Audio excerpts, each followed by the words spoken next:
કેશોદમાં આંબાવાડી વિસ્તારમાં લોહાણા વિદ્યાર્થી ભવનમાં નિઃશુલ્ક ગાયનેક સેમિનારનું આયોજન કરવામાં આવ્યું હતું। કાર્યક્રમની શરૂઆતમાં હેપી ધનેશા દ્વારા મહેમાનોનું શબ્દોથી સ્વાગત કરવામાં આવ્યું હતું। ત્યારબાદ મહેમાનોને પુષ્પગુચ્છ તથા મોમેન્ટો અર્પણ કરી સન્માનિત કરવામાં આવ્યા હતા।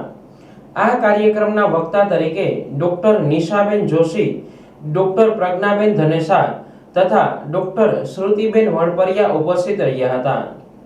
દરેક વક્તાઓ દ્વારા બહેનો અને દીકરીઓને થતા શારીરિક પ્રોબ્લેમ વિશે વિસ્તૃત માહિતી આપી હતી। તેની સમસ્યાઓના નિવારણ માટે સમજણ આપવામાં આવી હતી।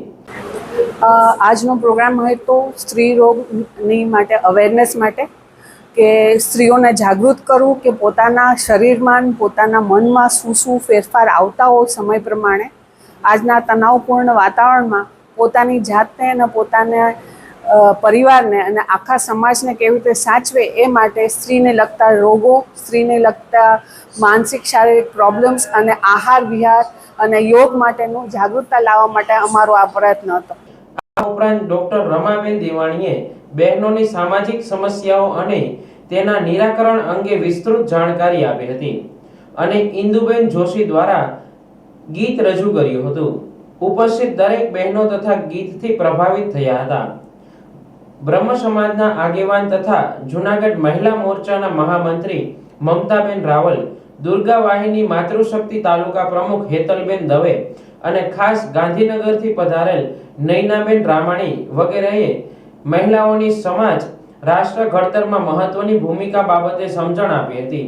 કાર્યક્રમને સફળ બનાવવા સોનલ સોઢા તથા હેપી ધનેશા દ્વારા ભારે જહેમત ઉઠાવવામાં આવી હતી। કાર્યક્રમના અંતે બહેનોને ગિફ્ટ આપવામાં આવી હતી। જય સોમનાથ।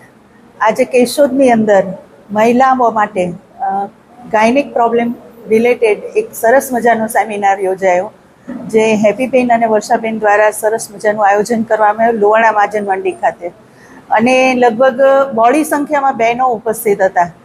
ગાયનિકને રિલેટેડ જે કંઈ પ્રોબ્લેમ હતા એના માટેના સરસ સોલ્યુશન અને કેવી રીતે લાઇફસ્ટાઇલ મોડિફિકેશનથી એને કંટ્રોલ કરી શકાય તે માટેનો એક અવેરનેસ કાર્યક્રમ, હેલ્થ અને હાઇજીનને લગતા બધા પ્રોબ્લેમ્સ વિશેની ચર્ચા વિસ્તૃતપૂર્વક કરવામાં આવી અને બહેનોએ રસપૂર્વક ભાગ લીધો। આ તકે ડૉક્ટર રમાબેન દેવાણી, નૈનાબેન રામાણી અને ઇન્દુબેન જોશી તેમજ મમતાબેન રાવલની વિશેષ ઉપસ્થિતિ હતી અને ખૂબ જ સરસ રીતે બધા બહેનોએ આટલા વરસાદી વાતાવરણ વચ્ચે પણ બહુ સરસ મજાનો કાર્યક્રમ રહ્યો। Thank you so much.